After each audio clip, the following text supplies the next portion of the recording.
Halo para saintis, sahabat TBioScience HM 2020. Salam sehat.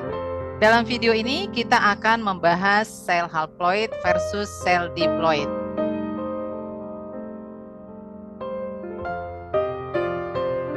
Haploid dan diploid adalah istilah yang menggambarkan jumlah set kromosom dalam sel. Haploid berarti sel hanya memiliki satu set kromosom. Sedangkan diploid berarti sel mengandung dua set kromosom. Dalam tubuh kita, sel kelamin disebut gamet, memiliki jumlah kromosom haploid diberi simbol N. Pada manusia, setiap gamet memiliki satu set 23 kromosom. Jadi jumlah haploid atau N pada manusia adalah 23. Hal ini sangat penting karena pada waktu terjadi pembuahan, sel gamet menyatu menghasilkan sel diploid yang disebut zigot dengan dua set kromosom, sehingga total 46 kromosom. Pada saat terjadi pembuahan, kromosom dari masing-masing orang tua saling cocok dan menjadi pasangan kromosom baru disebut zigot. Setiap pasangan mengandung satu kromosom dari ayah dan satu kromosom dari ibu. Pasangan ini disebut kromosom homolog. Kromosom homolog memiliki bentuk dan ukuran yang sama dan serupa dengan jenis gen yang sama pada lokasi yang sama. Zigot yang diploid akan melalui pembelahan sel berkali-kali untuk menghasilkan semua sel dalam tubuh bayi hingga berkembang dengan sempurna. Semua sel tubuh kecuali gamet disebut sel somatik. Pada manusia, sel somatik selalu diploid.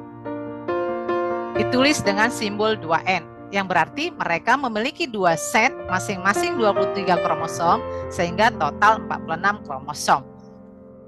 Organisme lain memiliki sel somatik dengan jumlah kromosom diploid yang berbeda-beda. Tetapi gamet dalam organisme ini adalah haploid. Artinya, mereka selalu memiliki gamet dengan jumlah kromosomnya setengah dari kromosom diploid.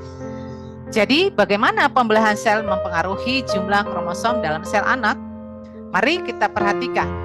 Sel somatik hanya bereproduksi secara mitosis, yaitu pembelahan sel yang menghasilkan dua sel anak diploid yang identik secara genetik.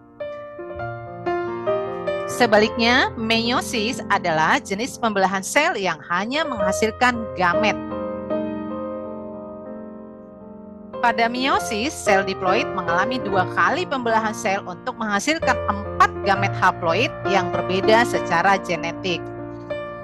Jadi, dapat disimpulkan bahwa sel diploid memiliki dua set kromosom yang lengkap. Setiap sel berasal dari masing-masing orang tua.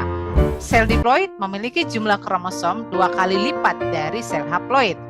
Kedua set terdiri dari pasangan kromosom homolog. Jumlah kromosom diploid ditulis dengan simbol 2N. Semua sel somatik, misalnya sel kulit, otot, hati, jantung, ataupun sel daun dan batang pada tumbuhan adalah diploid.